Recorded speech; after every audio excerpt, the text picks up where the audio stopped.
Marcos, capítulo 2. Estaremos en esta primera temática respecto a Jesús y la sanidad de un paralítico. Entró Jesús otra vez en Capernaum después de algunos días, y se oyó que estaba en casa. Inmediatamente se juntaron muchos, de manera que ya no cabían ni aun a la puerta, y les predicaba la palabra. Aquí hacemos referencia del ministerio en las casas, la cual avalamos grandemente, porque la iglesia primitiva comienza en las casas y Jesús le hace realce a esto. Este fue un caso donde Jesús en una casa específica comienza a predicar, a hablar, y la gente se agolpó. 4 hombres trajeron un paralítico, y a ver el impedimento de poder entrar, tomaron la decisión de subirlo al tejado. Usted se podrá imaginar esa escena. Abrieron una abertura y por allí bajaron al paralítico. Jesús, al ver este acto, lo consideró un acto de gran fe. Pero las primeras palabras de Jesús hacia el paralítico es: tus pecados te son perdonados. Muchos que estaban allí, de la casta de los fariseos y escribas, comenzaron a cavilar y a decir: ¿cómo puede un hombre perdonar pecados? Es cierto, en ese tiempo nadie podía perdonar pecados, ya que los sumos sacerdotes o los sacerdotes solamente podían ser intercesores entre Dios y el hombre. Tenían que traer un becerro, un cordero, y sacrificarlo, y a través de ese cordero sacrificado Dios perdonaba pecados. Pero nadie se atrevía directamente a decir: tus pecados te son perdonados. Jesús le dice a los que cavilaban que Él tiene la potestad para perdonar pecados. ¿Qué es más fácil? Decirle: tus pecados te son perdonados, o toma tu lecho, vete, anda y vete. Lógicamente que es mucho más fácil perdonar los pecados, porque ese acto imposible que un paralítico pueda levantarse solamente lo podía hacer Dios. Es allí donde vemos la autoridad suprema que Jesús tenía, precisamente porque Él vino de Dios. Después de tanta maravilla, Jesús, al salir de allí, mucha gente le seguía y enseñaba, y al pasar por una de esas calles, vio a uno sentado cobrando tributo. Su nombre era Leví, hijo de Alfeo. Quedó mirándolo y le dijo: ven conmigo, sígueme. Insofactamente él se levantó y le siguió, y fue uno de los discípulos principales de Jesús. Después fue a casa de Leví. Él se encargó de reunir a pecadores y publicanos. Jesús se sentó con sus discípulos a comer y a hablarles del reino de los cielos. Al ver los fariseos esto, comenzaron a criticar, a juzgar. Y los escribas y fariseos, viéndole comer con los publicanos y con los pecadores, dijeron a los discípulos: ¿qué es esto? Que él come y bebe con los publicanos y pecadores. Al oír esto, Jesús le dijo: los sanos no tienen necesidad de médicos, sino los enfermos. No he venido a llamar a justos, sino a pecadores. Nótese algo: en cada narración siempre está allí la piedra de tropiezo de estos fariseos y de estos publicanos, que representaban la religiosidad. Pero estas castas de sacerdotes siguen todavía cuestionando, porque al verles comer, hacen una crítica respecto al ayuno. Los discípulos de Juan y los fariseos ayunaban, y vinieron y le dijeron: ¿por qué los discípulos de Juan y de los fariseos ayunan y tus discípulos no ayunan? Jesús les dijo: ¿acaso puede los que están en boda ayunar mientras están con ellos el esposo? Entre tanto que tienen consigo al esposo, no pueden ayunar. pero vendrán días cuando el esposo les será quitado y entonces en aquellos días ayunarán.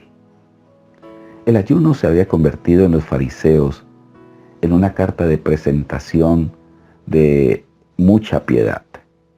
Entre más ayunaban, ellos mostraban a la gente que eran mucho más piadosos y se habían vuelto hipócritas con esta situación. Desafortunadamente, el ayuno dentro del contexto de la ley se volvió un ritual sumamente exagerado. Y así lo hace entender Jesús. Y no es para desclasificar al ayuno, sino colocarlo en el estatus que debe de estar. Porque en el verso 21 toma una parábola de los odres y del vino. Él dice, nadie pone remiendo de paño nuevo en vestido viejo.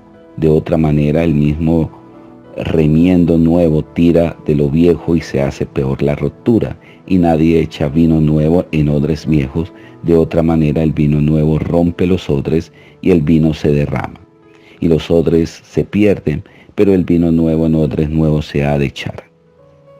Nosotros tenemos que sacar el concepto del ayuno, que es un beneficio espiritual, señal de quebrantamiento del contexto de la ley.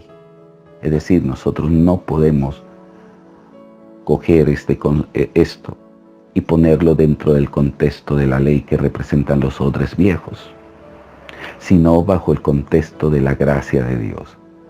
Nosotros primeramente no debemos de ayunar para agradar a Dios.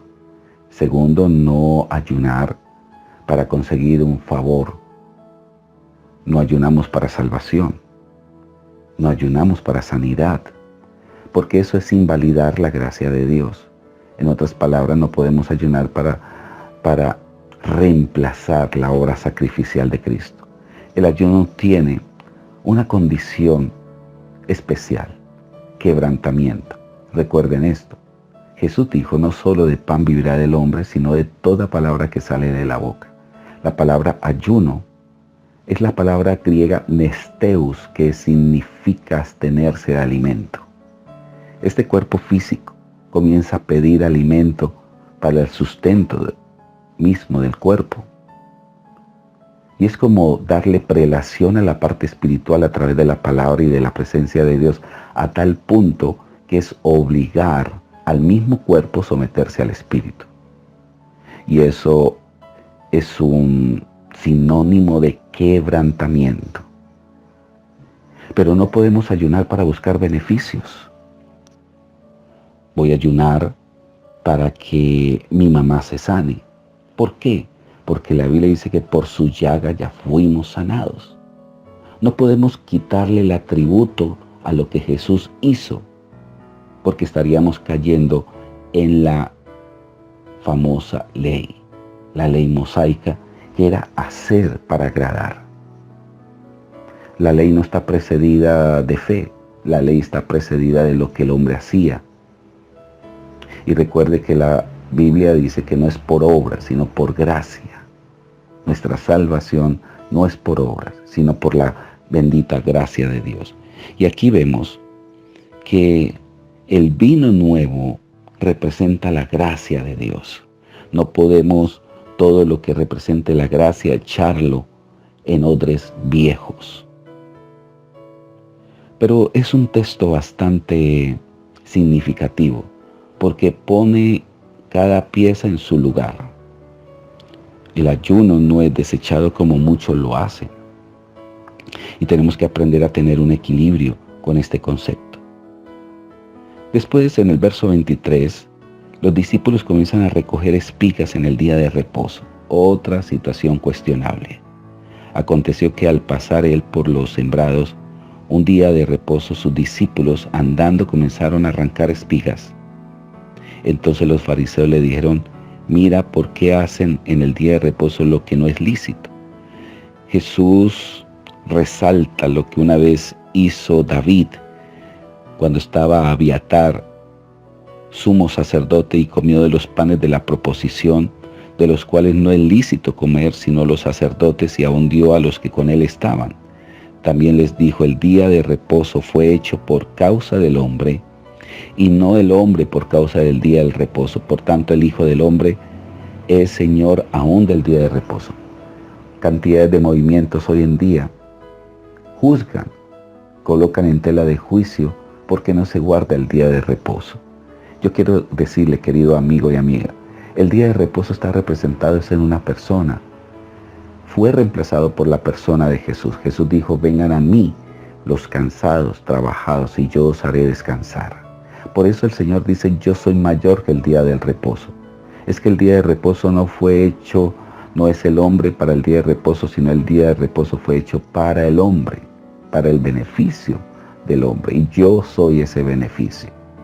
Movimientos como los adventistas, movimientos hoy en día como las iglesias judeo-mesiánicas, que han extraído este concepto de la ley, la han vuelto extremistas y han manipulado y han juzgado. Por eso Pablo decía por allá en Colosenses 3, no juzguéis por lunas nuevas ni por días de reposo. Mil bendiciones y estaremos mañana con el siguiente capítulo. Que tengas un feliz día.